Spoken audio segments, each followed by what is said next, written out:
سيما بقية الله في الأراضين مهدي المنتظر أرواحنا وأرواح العالمين لتراب مقدمه الفداء ولعنة الله على أعدائهم ومنكر فضائلهم وغاصب حقوقهم إلى قيام يوم الدين. وقال الله تعالى وهو أصدق القائلين قل لا أسألكم عليه أجرا إلا المودة في القربى صلوات. اللهم صل على محمد وآل محمد. نوم ربیع الاول جسے یوم فرحت الزہرا یعنی جناب زہرا کی خوشی کا دن، مومنین کے اعمال کی قبولیت کا دن اور دشمنان اہل بیت کی موت کا دن اور جناب سیدہ کی بددعا کی قبولیت کا دن اور ساتھ ہی امام زمان علیہ السلام کی امامت کا پہلا دن اور پھر آنے والا دن یعنی 10 ربیع الاول کہ جو عقد رسول اللہ صلی اللہ علیہ وآلہ وسلم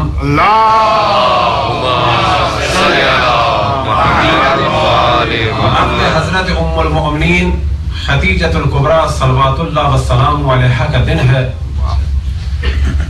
ان تمام مناسبتوں کو مد نظر رکھتے ہوئے تمام مومن و مومنات کی خدمت میں مبارکباد پیش کی جاتی ہے. صلوات پڑھیں محمد صلی علی محمد و آل محمد. کچھ موضوعات قبلہ نے بیان کیے اور پہلے بھی ہم نے یہی سوچا کہ مناسب یہی ہے کہ جو کچھ بیان ہو چکا ہے اسے بیان نہ کیا جائے. پہلے مرحلے میں ہم گفتگو کریں اس عنوان سے کہ 9 ربیع الاول کی مناسبتیں کیا ہیں. تو سب سے پہلے توجہ دلائیں کہ اس میں تو کوئی شک نہیں کہ یہ ایک جشن کا اور خوشی کا دن ہے.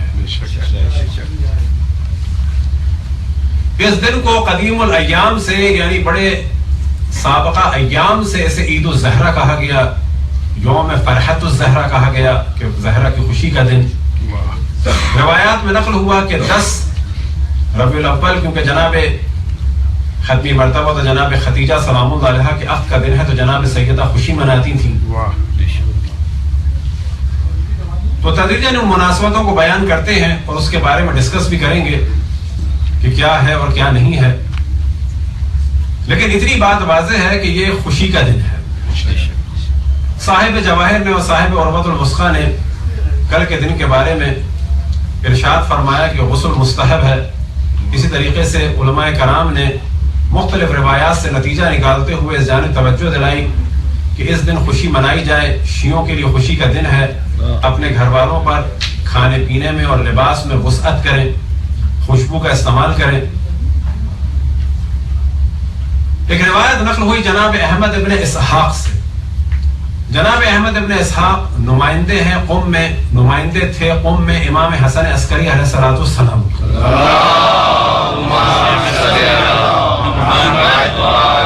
دو مومنین کے درمیان گفتگو ہوئی کہ 9 ربیع الاول آیا خوشی کا دن ہے یا نہیں ہے. تو وہ دونوں گئے جناب حضرت احمد ابن اسحاق سے ملنے کے لیے. تو ان کی خادمہ نے دروازہ کھولا اور کہا کہ وہ اس وقت اعمال عید میں مصروف ہیں. تو پہلا جواب تو انہیں یہیں سے ملا کہ واقعاً کوئی خوشی کا دن ہے یا نہیں ہے. تو انہیں تعجب ہوا اور جب جناب حضرت احمد ابن اسحاق آئے تو کیا دیکھا کہ ان کے جسم سے مشک کی خوشبو آ رہی ہے اور وہ ایک لنگ باندھے ہوئے اور ایک چادر. انہوں نے فرمایا کہ میں ابھی غسل کر کے نکلا ہوں. کون سا غسل؟ 9 ربیع الاول کا مستحب غسل کر کے نکلا ہوں. تو انہوں نے سوال کیا کہ ہماری بحث اسی پہ ہو رہی تھی، کیا یہ خوشی کا دن ہے؟ تو آپ نے فرمایا کہ ہاں یہ خوشی کا دن ہے.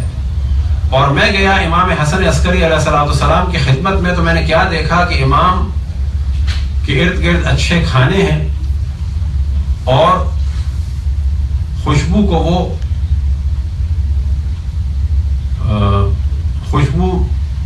وہ استعمال کر رہے ہیں کہ جو بخور کا طریقہ ہوتا ہے عرب دنیا میں آپ نے دیکھا ہوگا جس طرح سے لوبان ڈالتے ہیں تو امام خوشبو سے محفل کو معطر فرما رہے ہیں. تو میں نے سوال کیا کہ آج امام کیا دن ہے, تو انہوں نے فرمایا کہ آج ہمارے شیعوں کی خوشی کا دن ہے.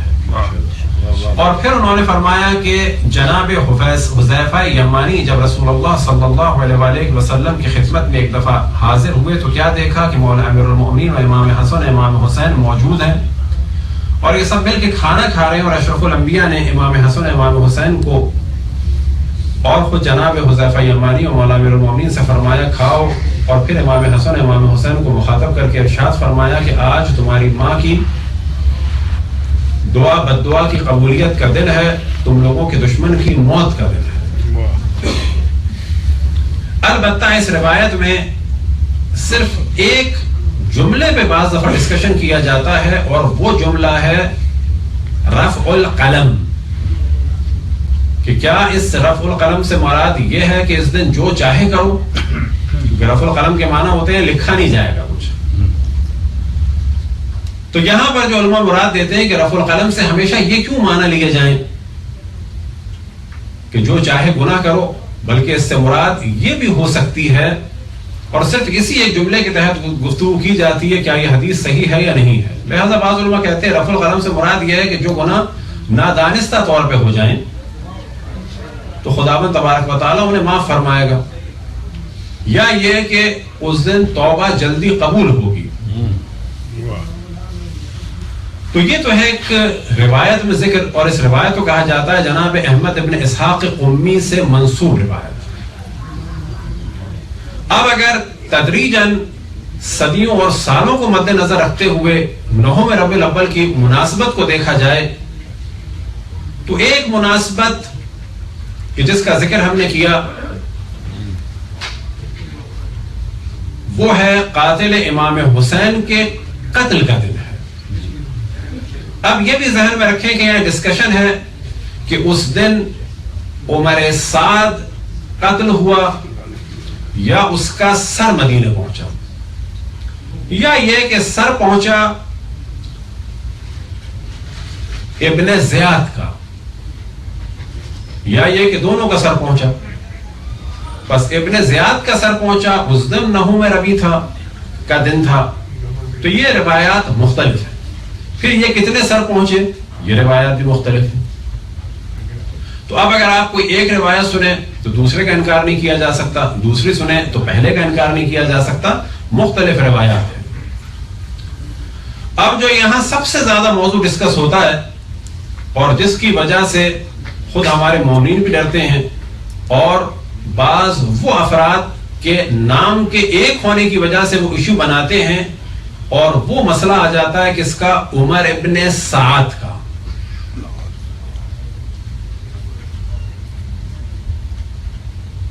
تو وہ لوگ یہ کہتے ہیں کہ تم لوگ خوشی مناتے ہو عمر ابن خطاب کے قتل. گو کے بعض جگہ نہوم ربیع کی تاریخ بیان ہوئی, لیکن جو مصدقہ قول ہے وہ ہے 26 ذی الحج یا زیادہ سے زیادہ 29 ذی الحج. اور ان کے قتل کا تعلق بظاہر جو ہے اگر تاریخی کتابوں سے دیکھا جائے سوائے ایک آدھ قول کے کہیں بھی نہوم ربیع سے نہیں, ربیع الاول سے نہیں ملتا, مگر یہ کہ نام ایک ہے. تو یہاں پر ضروری ہے کہ عمر ابن خطاب اور عمر ابن سعد کو الگ الگ پہچانا جائے اور ہم ان کو پہچانوائیں کہ یہ الگ موضوع ہے وہ الگ موضوع ہے. البتہ یہ ذہن میں رکھیں کہ جس عمر ابن سعد ابن ابی وقاص پہ ہم لعنت بھیجتے ہیں وہ ہمارے برادران اہل سنت کے نزدیک ٹیکنیکلی اعتبار سے کیا ہے, تابعی ہے. تابعی کی ڈیفینیشن کیا ہے, صحابہ کی ڈیفینیشن کیا ہے, کل من لقا رسول اللہ مسلما, کہ ہر وہ شخص جس نے رسول اللہ صلی اللہ علیہ وسلم سے ملاقات کی کہ وہ مسلم تھا, وہ صحابی, وہ صحابی ہے. اب اس کے بعد کیا ہوا اگلا مرحلہ, وہ دین کی اتھارٹی بن گیا. یہ سب سے عام ڈیفینیشن ہے ان کی, کہ جسے مذاق میں کہتے ہیں کہ کیا کوئی دنیا میں مانے گا کہ پرسٹن یونیورسٹی میں جس نے بھی چاہے 1 منٹ کے لیے، چاہے 10 منٹ کے لیے، چاہے وہ اسٹوڈنٹ ہو، چاہے وہ مالی ہو، چاہے وہ کوک ہو، چاہے وہ کوئی میکینک ہو، اگر اس نے پرسٹن یونیورسٹی میں ایک دفعہ بھی آئنسٹائن کو دیکھ لیا تو وہ فزکس کی اتھارٹی بن گیا؟ پاسبل ہے؟ بس یہ کیسے پاسبل ہو گیا؟ جس نے بھی رسول اللہ کو ایک دفعہ دیکھ لیا وہ کیا بن گیا؟ دین کی اتھارٹی بن گیا۔ اور کیا بن گیا؟ پھر جعلی روایتیں بنا دی گئیں، صحابی کلہم عدول، کہ تمام صحابی جو ہیں وہ کیا ہیں؟ عادل ہیں۔ اصحابی کا نجوم، میرے تمام صحابی جو ہیں کیا ہیں؟ ہدایت کے ستارے ہیں۔ بِأَيِّهِمْ اقْتَدَيْتُمْ اهْتَدَيْتُمْ، تم نے جس سے بھی جس کی بھی اتباع کر لی ہدایت پا گئے۔ صحابہ کے بعد جو اگلا مرحلہ ہے وہ کیا ہے؟ جنہوں نے رسول کو دیکھ لیا وہ تو صحابی ہو گئے، اور جنہوں نے صحابی کو دیکھ لیا وہ کیا ہو گئے؟ تابعی ہو گئے، اور جنہوں نے تابعی کو دیکھ لیا وہ تابعی ہو گئے، اور یہ سب کے سب اتھارٹی بن رہے ہیں۔ انہی اتھارٹی میں سے ایک اتھارٹی کون ہے؟ قاتل امام حسین عمر بن سعد بن ابی وقاص، کیونکہ وہ بیٹا تھا سعد بن ابی وقاص کا۔ یہ ہیں بنیادیں بعض مذاہب اسلامی کی۔ اسی طرح سے قاتلان امام حسین میں سے محمد ابن اشعث اور اس کی بہن قاتل امام حسن جعدہ بنت اشعث، یہ بیٹے اور بیٹیاں ہیں کس کے؟ اشعث بن قیس قندی کے، اور بھانجا اور بھانجی یہ کس کے؟ خلیفہ اول کے۔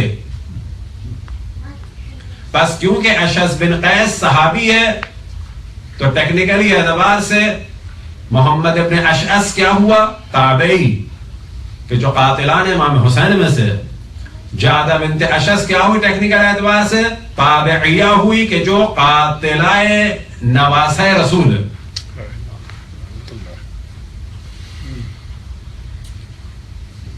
تو سب سے پہلے توجہ رہے کہ جس چیز کو ایشو بنایا جاتا ہے ہمارے خلاف، جب ہم لعنت بھیجتے ہیں عمر سعد پر، تو فرق ہے دونوں کے درمیان۔ البتہ کچھ گفتگو خلیفہ دوم کے قتل کے عنوان سے بھی ہو کہ انہیں قتل کیا گیا تھا ذی الحجہ میں، اور وہ جو ان کا قتل تھا کوئی اسلام اور مسلمین کے لیے نہیں تھا۔ ان کا جو قاتل تھا وہ ابو لولو تھا۔ ابو لؤلؤ کے معنی ہوتے ہیں موتی، لؤلؤ کے معنی ہوتے ہیں مروارید یا پرل۔ لؤلؤ تھا اس شخص کی بیٹی کا نام۔ نام کیا تھا ان صاحب کا؟ تو عربی میں کہا جاتا ہے فیروز، لیکن اصلی نام ان کا فارسی میں کیا تھا موصوف کا؟ پیروز، پیروز نہاوندی۔ اب کیونکہ عربی میں پے نہیں ہوتا تو پے کی جگہ کیا آ گیا؟ فے، اور عرب پھر پڑھتے ہیں اس کو فیروز نہاوندی۔ فیروز نہاوندی کا جو کنیت تھی وہ بیٹی کی وجہ سے تھی ابو لؤلؤ۔ یہ غلام تھا کس کا؟ مغیرہ بن شعبہ کا، کہ جو خلیفہ دوم کے زمانے میں گورنر تھا، کہاں کا؟ کوفے کا۔ ابو لؤلؤ نہاوند سے گرفتار ہوا، عیسائیوں کے ہاتھوں، رومن امپائر کے ہاتھ چڑھا، پھر بعد میں یہ غلام بنا مسلمانوں کا، تو یہ آ گیا مدینے میں، معذرت کوفے میں۔ اب اس جانب توجہ رہے کہ وہ مسلمان تھا یا نہیں تھا، ہمیں اس سے کوئی تعلق نہیں۔ البتہ عجیب بات یہ ہے کہ اس آدمی کو تو بڑے آرام سے مجوسی کہا جائے، اور عبد الرحمن ابن ملجم کے بارے میں بعض ان کے وہابی علماء یہ کہیں کہ بالآخر مسلمان تھا، نیت اچھی تھی۔ اللہ اس کی نیت کی اسے جزا دے گا۔ یہاں پر اس کی نیت خراب تھی، وہاں پر اس کی نیت اچھی تھی۔ یہ بہت اہل بیت کا جلوہ ہے، لہذا ابو لؤلؤ سے ہمیں کوئی مسئلہ نہیں ہے وہ مسلمان تھا یا نہیں تھا۔ لیکن اتنی بات واضح ہے کہ وہ مدینے میں آتا تھا، اور مدینے میں اس زمانے میں مسلمانوں کا رہنا ممنوع تھا۔ بس بظاہر تو وہ مسلمان تھا، خود انہی کے قواعد کے حساب سے خلیفہ کا اعلان تھا کہ مسلمان کے علاوہ کوئی نہیں رہے گا وہاں، اور وہ رہتا تھا۔ پھر یہ کہ وہ نماز جماعت میں بھی جاتا تھا۔ تو زیادہ زیادہ کہا جا سکتا ہے کہ جی منافق ہوگا۔ منافق تو عالم اسلام میں بہت تھے،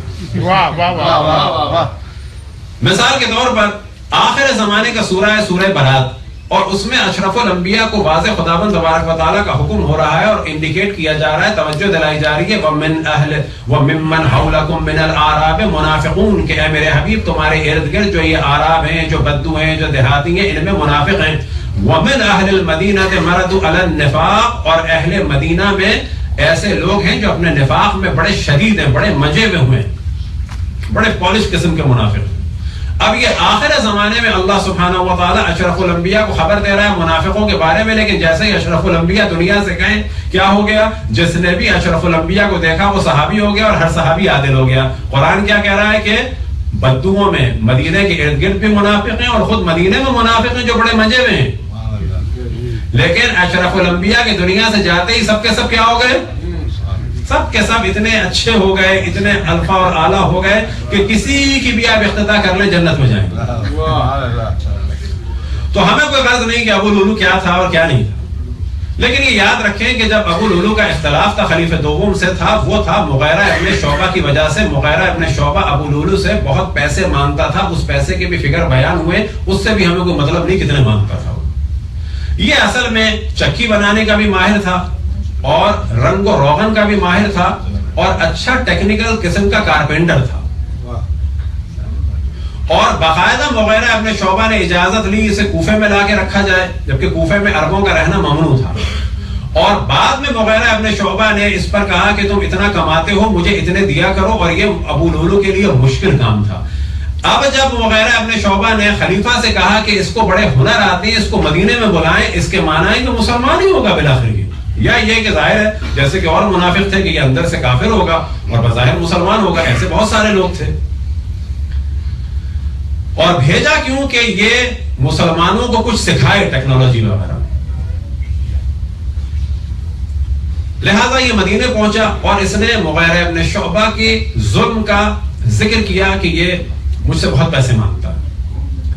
خلیفہ نے مغیرہ ابن شعبہ کا پارٹ لیا اور اس کا ساتھ نہیں دیا، یہاں سے ایک بغض ڈیولپ ہوا، اور یہ چیز سبب بنی کہ اس نے خلیفہ کو قتل کر دیا۔ اصل تھا مسئلہ یہ۔ اب اس سے بھی ہمیں مطلب نہیں کہ وہ کون تھا، کیا تھا، کیا نہیں، لیکن آپ کو توجہ دلائیں گے کہ جو آج کہا جاتا ہے اسلام اسلام اسلام میں دہشت گردی نہیں، اسلام میں دہشت گردی نہیں، تو اتنی بات واضح ہے کہ اسلام واقعی محمدی میں کہ جو بعد میں علوی جلوے کے ساتھ ظاہر ہوا، اس میں تو دہشت گردی نہیں ہے۔ اسلام محمدی عربی میں دہشت گردی نہیں ہے، لیکن اسلام کی بہت ساری صورتیں وہاں پر دہشت گردی ہے بھی اور تھی بھی۔ آج جو کہا جاتا ہے کہ دہشت گرد کا کوئی دین نہیں ہے، کیسے دین نہیں ہے؟ یہ سارے دہشت گرد بالآخر کسی ایک مکتبہ فکر کے ہیں۔ طالبان کون ہیں بالآخر؟ شیعہ ہیں یا غیر شیعہ ہیں؟ پتہ نہیں، شیعہ نہیں۔ القاعدہ کون ہے؟ بوکو حرام کون ہے؟ ISIS کون ہے؟ النصرہ کون ہے؟ چیچینیا میں اسکول کو ڈائنامائٹ سے اڑانے والے اور تقریباً بڑے 83 بچوں کو ڈائنامائٹ سے قتل کرنے والے یہ ریاض الصالحین کون تھے؟ بالآخر مسلمان گھر میں پیدا ہوئے تھے۔ یہ تو یہ تصور کہ یہ مسلمان نہیں ہیں، مسلمان تو ہیں، لیکن ہاں اسلام واقعی نہیں ہے کہ جو اسلام واقعی محمدی اور علوی ہے۔ اب یہ ذہن میں رہے کہ اسلام واقعی اور اسلام غیر واقعی میں فرق تو ہے، اور یہ ہماری ذمہ داری ہے کہ اس کو بیان کریں۔ جو کچھ اہل بیت سے ملا وہ واقعی ہے، جو کچھ اہل بیت سے نہیں ملا وہ جعلی ہے، بلکہ بلا شک اس میں کوئی کمپرومائز نہیں۔ اب آپ کو تعجب ہوگا کہ جس طرح سے آج بے قصوروں کو مارا جا رہا ہے اور کہا جا رہا ہے کہ جی یہ مسلمان نہیں ہے، اور واقعا مسلمان نہیں ہے، عیناً تقریباً یہی کام کیا کس نے؟ خلیفہ دوم کے قتل کے بعد ان کے ایک بیٹے کا نام تھا عبید اللہ ابن عمر، ایک تھے عبداللہ ابن عمر اور ایک تھے عبید اللہ ابن عمر۔ عبید اللہ ابن عمر نے جب یہ کام ابو لولو نے انجام دیا تو لوگوں نے گھیرا، ابو لولو کو قتل کر دیا۔ اب یہ ڈسکشن ہوتا ہے کہ ایران میں ابو لولو کی قبر ہے، وہ بڑا بعید ہے، ممکن ہے کوئی اور فیروز ہو، اور بعض لوگوں نے اس کی قبر کو وہ سمجھ لیا۔ لیکن یہ بھی ذہن میں رہے کہ شیعوں کی جو پاور وہاں پر آئی ہے، جو آئی ہے ایران میں، وہ تقریباً علامہ ہلی کے بعد خدا بندے کے زمانے میں آئی ہے، 7ویں 8ویں ہجری میں۔ اگر یہ قبر وہاں پر تھی ابو لولو کی، کہ جو بعید ہے کہ وہاں پر ہو، کیونکہ تمام تواریخ میں یہ ہے کہ ابو لؤلؤ کو خلیفہ کے قتل کے بعد لوگوں نے قتل کر دیا، یا بعض جگہ بیان ہوا خود اس نے اپنے آپ کو قتل کر دیا. اب وہ کیسے ایران پہنچ جائے گی لاش، ظاہر کوئی تک نہیں بنتی. اور اس زمانے میں ظاہر وہ شیعہ حکومت نہیں تھی. اب اگر وہاں پر ابو لؤلؤ کی قبر ہے تو اس زمانے میں تو خود اہل سنت کی حکومت تھی وہاں پہ. لیکن یہ بعید ہے کہ ایران میں کہا جائے کہ ابو لؤلؤ کی قبر ہے. جس موضوع کو ہم ڈسکس کر رہے ہیں وہ کیا ہے کہ عبید اللہ ابن عمر نے اپنے والد کے انتقام کے لیے اپنے لوگوں کے ساتھ مل کے 2 اور ایرانیوں کو مارا. ایک کا نام تھا ہرمزان اور ایک کا نام تھا جفینہ. اور مولا امیر المومنین نے اور اصحاب نے ڈسکس کیا کہ ابو لؤلؤ تو قاتل تھا، ان کو کیوں مارا تم نے، کس جرم میں مارا؟ اب یہ جواب دیا جاتا ہے کہ جی عبد الرحمن ابن ابو بکر نے کہا تھا کہ میں نے ابو لؤلؤ کو ان دونوں کے ساتھ ایک جگہ کل گھومتے ہوئے دیکھا تھا، یعنی جس کے ساتھ گھومتے ہوئے دیکھو اسے قتل کر دو، یہ دین ہے. چلے جی یہاں کا مسئلہ تو الگ ہو گیا. لیکن جو سب سے زیادہ عجیب بات ہے اور تمام کتب اسلامی تاریخ اسلامی میں بیان ہوئی کہ عبید اللہ ابن عمر نے اپنے والد کے قتل کے جرم میں ابو لؤلؤ مار دیا گیا، ان 2 کو مارا. چلیں یہ بھی الگ موضوع. لیکن سب سے عجیب بات یہ ہے کہ خود فیروز کی بیوی کو قتل کیا. کیا اسلام اجازت دیتا ہے کہ قاتل کی بیوی کو قتل کیا جائے؟ اور نہ فقط فیروز کی بیوی کو قتل کیا بلکہ لؤلؤ کو، یعنی جو فیروز کی بیٹی تھی، اور بعض جگہ تاریخ میں بیان ہوا کہ وہ نماز بھی پڑھتی تھی، قرآن بھی پڑھتی تھی، 7-8 سال کی بچی تھی، اس بچی کو قتل کر دیا. مولا امیر المومنین نے احتجاج کیا تیسرے خلیفہ سے کہ اس کا قصاص لیا جائے عبید اللہ ابن عمر سے. انہوں نے نہیں لیا قصاص. یہاں تک کہ جب مولا امیر المومنین کے پاس خلافت آئی تو عبید اللہ ابن عمر بھاگ گیا، معاویہ کے پاس چلا گیا، پھر جنگ صفین میں مارا گیا. اب یہاں سے سمجھ میں آتا ہے کہ یہ بچوں تک کو قتل کرنا جو ہے اہل بیت کا طریقہ نہیں ہے، لیکن اہل بیت کے یہاں تو بہت کچھ ہوتا رہا ہے. تو کہا جا سکتا ہے کہ دہشت گردی کی اگر تانے بانے آپ کو دیکھ رہے تو آپ کو جانا ہوگا اشرف الانبیاء کی شہادت کے بعد جو حالات بدلے. میں ہمیشہ چیز بیان کرتا ہوں کہ یہ جو ہم کہتے ہیں اشرف الانبیاء کے بعد حالات کیا ہوئے، تو بہت ہی واضح بیان کیا جائے کہ اشرف الانبیاء کے دنیا سے جانے کے بعد مسلمان 2 حصوں میں ڈیوائیڈ ہو گئے. امت 2 حصوں میں ڈیوائیڈ ہوئی، اصحاب 2 حصوں میں ڈیوائیڈ ہوئے. کن 2 حصوں میں؟ پرو اہل البیت اور اینٹی اہل البیت. اصل گیم یہاں تھا. یہ جو ہمیں کہا جاتا ہے ہم اصحاب کو نہیں مانتے، ہاں ہم ان اصحاب کو مانتے ہیں جنہوں نے بعد رسول اللہ اہل بیت کا ساتھ دیا. بالکل کلیئر بات. یہ جو ہمارے برادران اہل سنت کہتے ہیں کہ ہم تمام اصحاب کو مانتے ہیں، وہ غلط کہتے ہیں. وہ تمام اصحاب کو نہیں مانتے، وہ ان اصحاب کو زیادہ اہمیت دیتے ہیں یا ان کو مانتے ہیں کہ جو اینٹی اہل البیت تھے. کیا وجہ ہے کہ سپہ صحابہ خاموش تھی؟ حجر بن عدی یا حجر بن عدی کی قبر جو نصرہ فرنٹ اور ISI نے شام میں کھودی، کیا وہ صحابی نہیں تھے؟ ان کی قبر کو کھودا گیا. ایک قول یہ ہے کہ لاش کو نکال کے کہیں منتقل کر دیا، ایک قول یہ ہے کہ وہ لوگ قبر تک نہیں پہنچ پائے، لیکن بالآخر ان کی قبر کو منفجر بھی کیا، دھماکے سے ختم بھی کیا. تو سوال یہ پیدا ہوتا ہے کہ ساری دنیا میں صحابہ کا شور مچانے والوں کو حجر بن عدی کی قبر کا اور ان کی قبر کی توہین کا خیال کیوں نہیں آیا؟ وجہ کیا تھی کہ حجر بن عدی کو قتل کروایا تھا معاویہ نے، اور قید کروا کے بھیجا تھا کس نے؟ عبید اللہ. قتل کروا کے قید کروا کے بھیجا تھا زیاد ابن ابی نے. ایک بڑا اچھا جملہ ہے، کچھ دن پہلے عرب ٹی وی پہ ایک عرب اسکالر جو خود غیر شیعہ ہے وہ کہہ رہا تھا کہ عجیب سی منطق ہے کہ اس طرح سے گفتگو کرتے ہیں کہ سیدنا حجر بن عدی رضی اللہ تعالی عنہ کو قتل کروا دیا سیدنا معاویہ ابن ابو سفیان نے. وجہ یہ تھی کہ سیدنا معاویہ ابن ابو سفیان جو ہے انہوں نے حکم دیا تھا سیدنا علی ابن ابی طالب کو گالیاں دینے کا، اور حجر بن عدی سیدنا حجر بن عدی جو ہے وہ مخالف تھے. من کیا بات ہے، جو گالیاں دے رہا ہے اس کو بھی رضی اللہ، جس پہ گالیاں پڑ رہی ہیں اس پہ بھی رضی اللہ، جو گالیوں سے روک رہا ہے اس پہ بھی رضی اللہ، پھر اس کو قتل کیا جا رہا ہے یہ بھی رضی اللہ، قاتل بھی رضی اللہ، مقتول بھی رضی اللہ.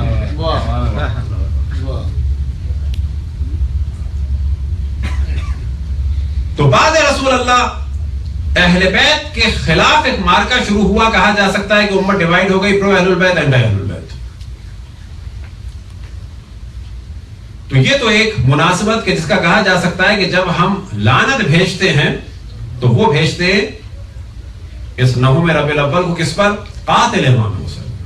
اب یہ کہ وہ 67 ہجری میں قتل ہوا یا یہ کہ اس کا سر پہنچا، مختلف اخبار میں، لیکن ہاں اسی طرح سے ہے کہ عبید اللہ، اسی طرح سے ہے کہ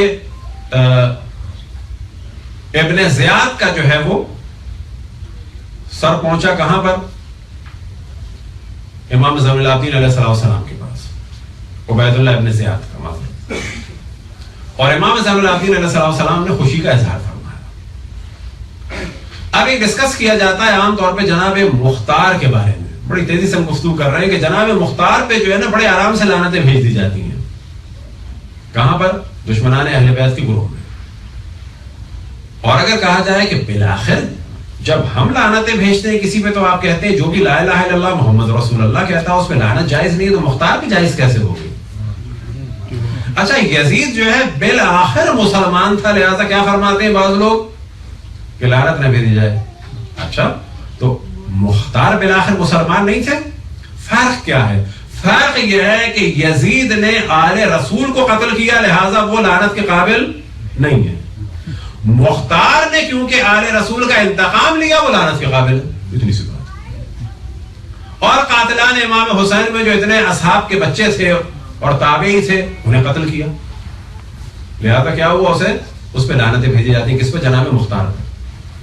اب یہ ذہن میں رکھیں کہ ایک بہترین پالیسی جو امام زین العابدین علیہ السلام نے، صلوات پڑھیں پر محمد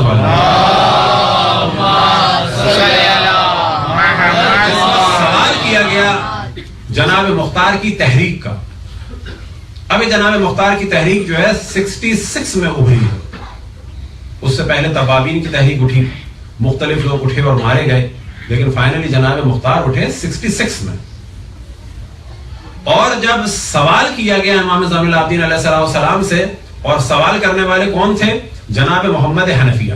اب یہ ذہن میں رکھیں کہ ائمہ کی پالیسی یہ تھی کہ امت کو ظاہر بچانا ہے، تو بعض احکام امام زین العابدین علیہ السلام کی زبان کے بجائے محمد حنفیہ کی زبان سے صادر ہو رہے تھے۔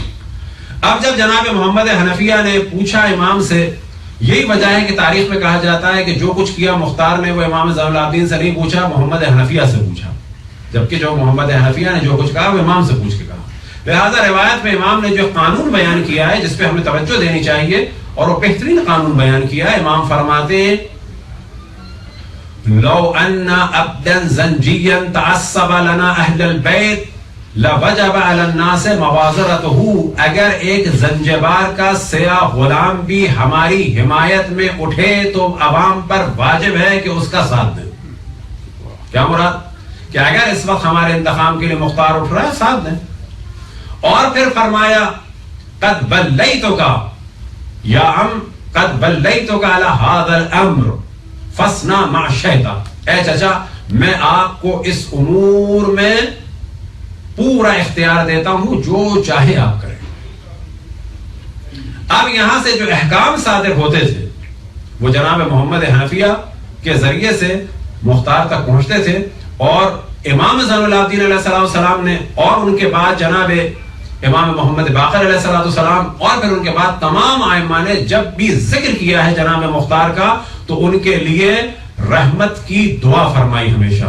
جناب مختار اور ان کے ساتھیوں کے درجات کی بلندی کے لیے 5 دفعہ بر محمد و آل محمد صلوات۔ اللہم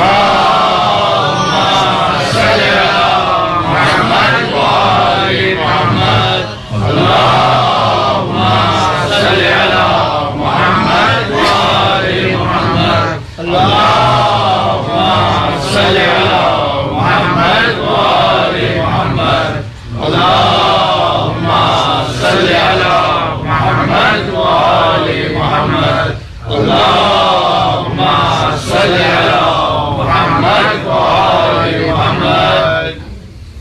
امام فرماتے ہیں جناب مختار کے بارے میں جزاہ اللہ خیر الجزاء فقد ادرک ثارانا، کہ مختار کو خداوند تبارک و تعالی بہترین جزا عطا فرمائے کہ اس نے ہمارا انتقام لیا۔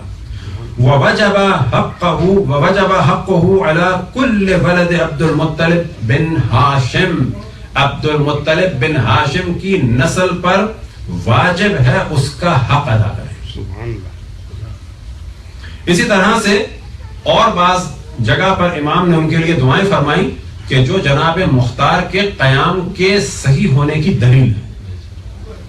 اب یہ ذہن میں رکھیں کہ تاریخ میں جناب مختار کردار کو بڑا خراب کیا گیا اور وجہ یہ ہے کہ یزید جیسوں کا دفاع کیا جا رہا ہے, جناب مختار جیسوں کی مخالفت کی جا رہی ہے. وجہ کیا ہے کہ یزید دشمن اہل بیت ہے لہذا دفاع کیا جا رہا ہے, مختار محب اہل بیت ہے لہذا سب کچھ کہا جا رہا ہے. صلوات پڑھیں بر محمد والے.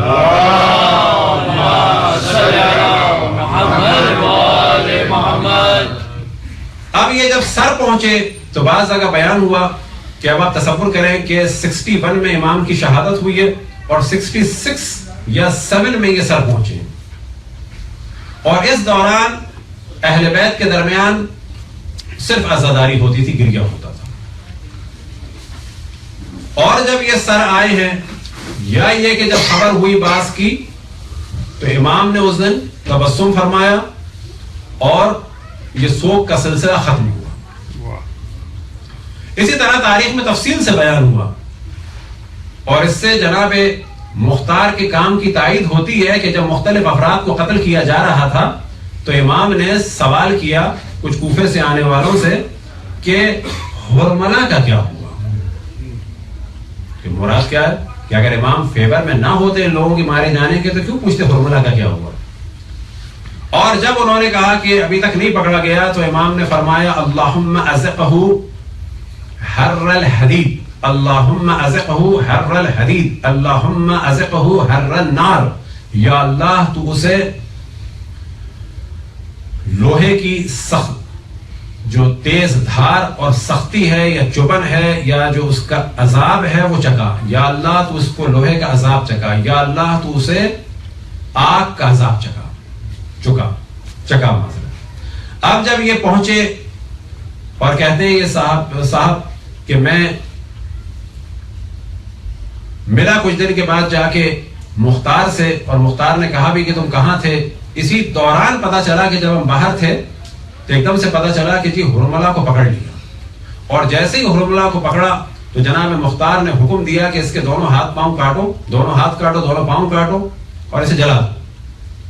جیسے یہ سب کچھ ہوا تو یہ فرماتے ہیں سبحان اللہ. تو انہوں نے کہا کہ سبحان اللہ تم نے صحیح کہا لیکن ابھی کیوں کہا.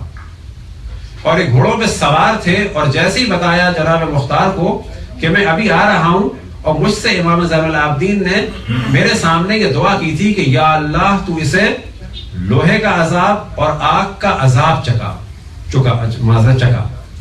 تو جیسے ہی مختار نے سنا تو وہ گھوڑے سے اترا اور کہا کہ یا اللہ تیرا شکر ہے کہ تو نے میرے ذریعے سے علی ابن الحسین کی دعا کو قبول کروایا. سلام علیکم محمد.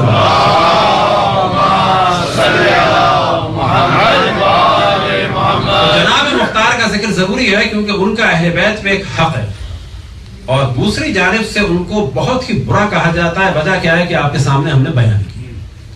یہ تو تھی ایک یہ مناسبت ہے. اب جو ایک مناسبت ہے, اب یہ ذہن میں رکھیں کہ ان مناسبتوں کا تعلق الگ الگ صدیوں سے ہے, معذرت الگ الگ سالوں سے ہے. یہ جو ہم نے مناسبت بیان کی اس کا تعلق 67 یا 66 سے ہے, لیکن ایک اور مناسبت ہے, اس مناسبت کا تعلق ہے 260 ہجری سے, یعنی امام زمان علیہ السلام کی امامت سے اور امام حسن عسکری علیہ السلام کی شہادت سے, یعنی 260 ہجری کی جو 9 ربیع الاول تھی, اور شہادت امام حسن عسکری کا جو اگلا دن تھا وہ پہلا دن تھا امام زمان علیہ السلام کی امامت کا.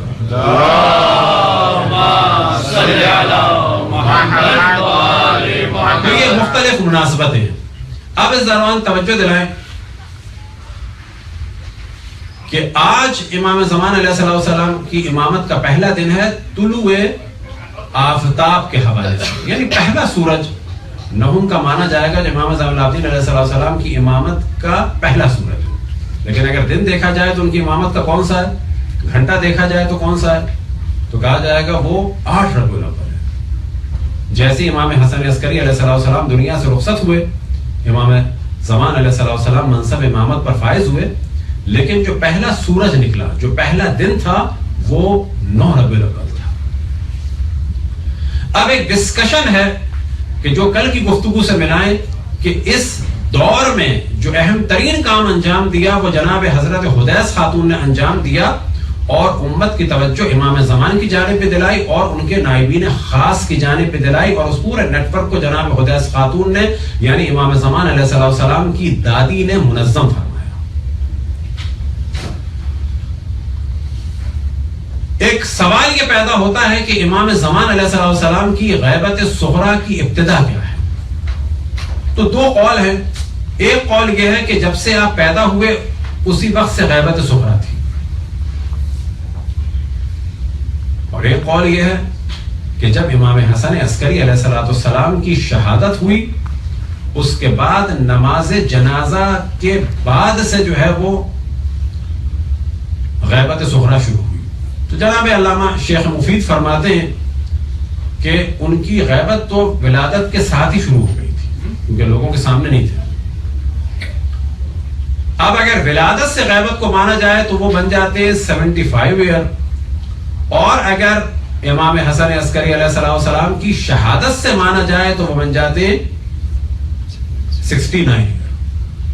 یہ ایک واضح فرق ہے، بس کون سا اسٹارٹنگ پوائنٹ ہے غیبت صغریٰ کا، یہ ایک ڈسکشن ہے۔ اب غیبت صغریٰ ختم کہاں پہ ہوئی اور غیبت کبریٰ شروع کہاں سے ہوئی؟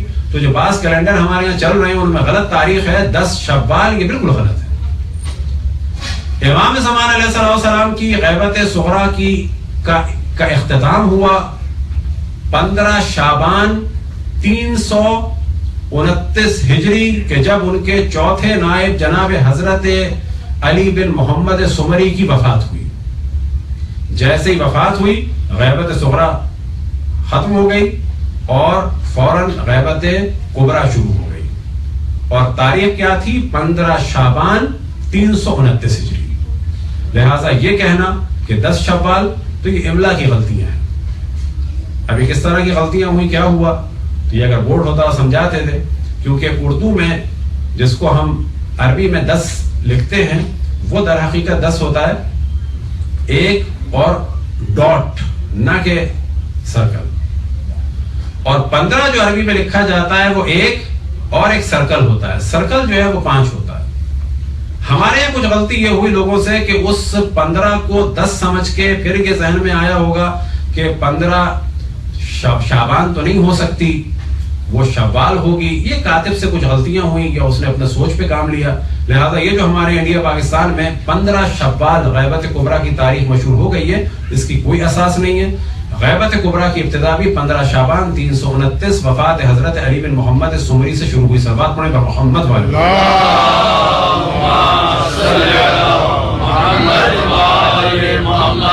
اب امام زمان علیہ السلام کی امامت کہ جس کی وجہ سے ساری دنیا میں اسلام کا غلبہ ہوگا اور آپ ہی انتقام لیں گے تمام معصومین کے خون کا، لہذا یہ امامت خود جناب سیدہ کی خوشی کا سبب ہے، اور ایک توجہ جو کی جاتی ہے اسی وجہ سے کہا جاتا ہے عید الزہرا،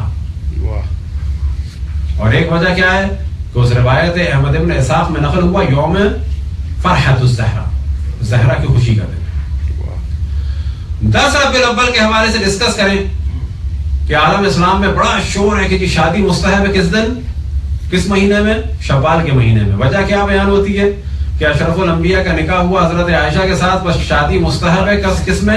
شوال میں۔ تو کہا جائے گا کہ حضرت عائشہ کی شوال میں رسول اللہ کے ساتھ ہوئی، رسول اللہ کی تو شادیاں مختلف دنوں میں ہوئی، بس ان دنوں میں کیوں نہیں مستحب؟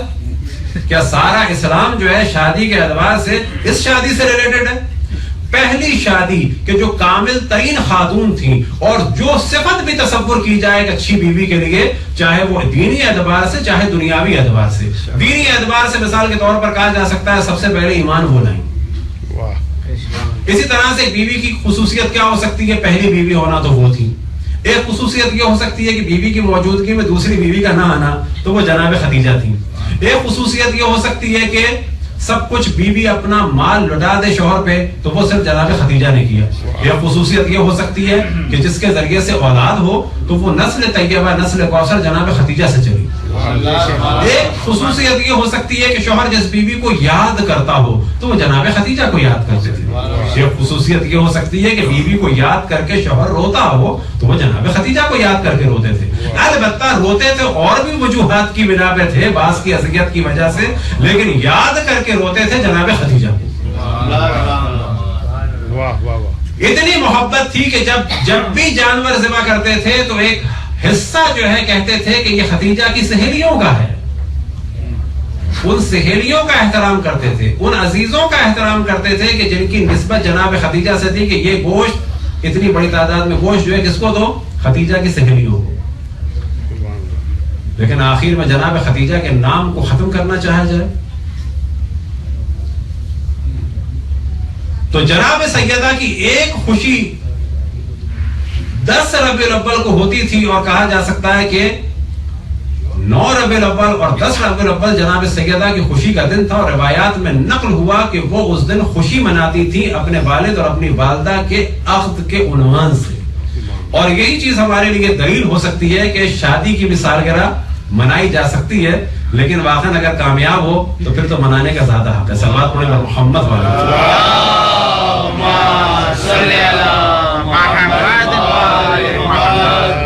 اب ان سارے کیونکہ موضوعات کو بیان کر دیا, لیکن جو اہم ترین موضوع ہے وہ امام زمان علیہ السلام کے ظہور سے ریلیٹڈ ہے. تو یہ ذہن میں رکھیں کہ بہت ساری علامتیں ظاہر ہو چکی ہیں, بہت کچھ علامتیں رہ بھی گئی ہیں. اگر وہ علامتیں نہ بھی مانی جائیں, لیکن اتنا ذہن میں رہے کہ امام کو ظہور فرمانا ہے, اور ان تمام علامتوں کے پیچھے جو اصل ہدف ہے وہ یہ ہے کہ ہر علامت کے بعد مومنین تیار. لیکن اس جانب توجہ رہے کہ یہ کہنا کہ یہ جو علامت ہے یہ وہی علامت ہے, یہ غلط ہے, تطبیق کرنا صحیح نہیں ہے. مثال کے طور پہ فقط ایک علامت کی جانب توجہ دلائی کہ جو روایات میں نقل ہوا کہ جی عبداللہ جب مرے گا تو اس میں شیعوں کے لیے فرج ہے. تو پہلی چیز ذہن میں رکھیں کہ جب لفظ آتا ہے فرج ہے تو فرج کے معنی ہے گشائش اور آسانی. فرج کے معنی ہمیشہ ظہور نہیں ہے. لیکن اگلا سوال یہ ہوتا ہے کہ وہ عبداللہ آیا یہی ہے کنگ عبداللہ آف آل سعود, یا کوئی اور عبداللہ بھی ہو سکتا ہے, تو تطبیق کی اجازت نہیں ہے. ممکن ہے یہ ہو, ممکن ہے کوئی اور. لیکن ہم یہ سوچ سکتے ہیں کہ اگر یہ ہوا تو بہتر ہے ہم تیار ہوں, اور اگر یہ نہ ہوا تو بھی بہتر ہے کہ ہم تیار ہو جائیں. لیکن یہ کہنا کہ یہی وہ عبداللہ ہے اور اب ظہور ہونے والا ہے, یہ کام قطعاً مناسب نہیں. بس روایت میں نقل ہوا کہ بنی فلان کا جب عبداللہ مرے گا تو اس میں شیعوں کے لیے فرج ہے. شیعوں کے لیے فرج ایسے کیا مراد؟ شیعوں کے لیے امید ہے, آسانی ہے. پھر اس کے بعد کیا ہوگا کہ یہ حکومت سالوں کے بجائے مہینوں اور دنوں میں بدل جائے گی, اختلاف ہوگا اور یہ آپس میں تقسیم ہو جائے گی. تو ممکن ہے کہ ان کے درمیان اختلاف ہو اور یہی وہ علامت ہو کہ جس کے بعد زمین ہموار ہو ظہور کے لیے. اور ممکن ہے کہ کوئی اور عبداللہ ہو, کوئی اور زمانہ آئے, ممکن ہے 2 سال لگیں, ممکن ہے 20 سال لگیں, ممکن ہے 200 سال لگیں, لیکن اصل چیز یہ ہے کہ ہم اہل بیت اس سے وابستہ ہیں. اس زمانے کے حوالے سے ایک روایت امام زین العابدین علیہ السلام کی آپ کی خدمت میں عرض کریں. اس کے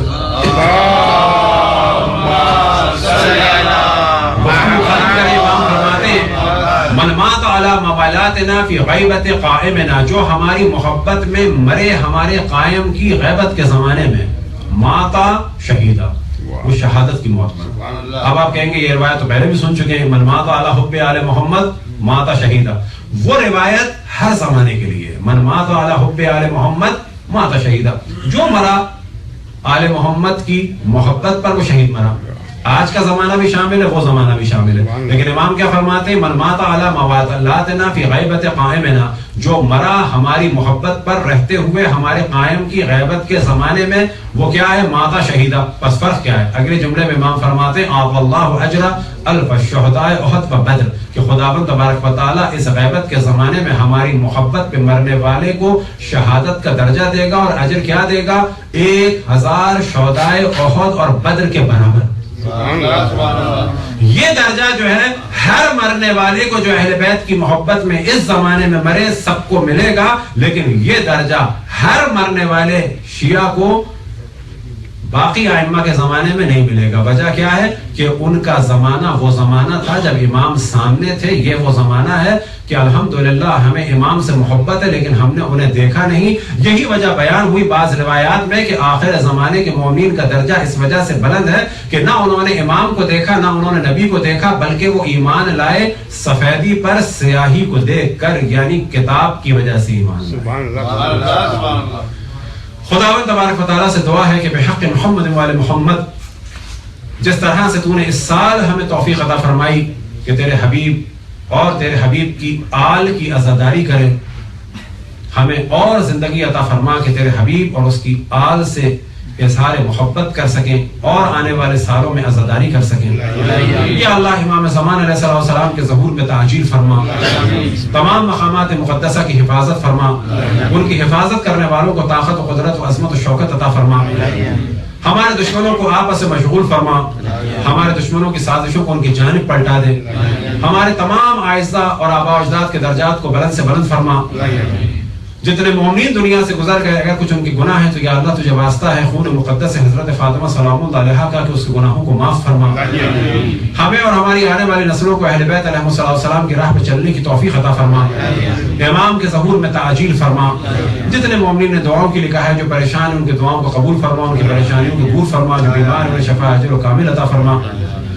امام کے ظہور پہ تعجیل فرما, ہم سب کو ان کے آبان و انصار میں شامل فرما. ربنا تقبل منا انك انت السميع العليم برحمتك يا ارحم الراحمين وصلى الله على محمد وآله الطاهرين.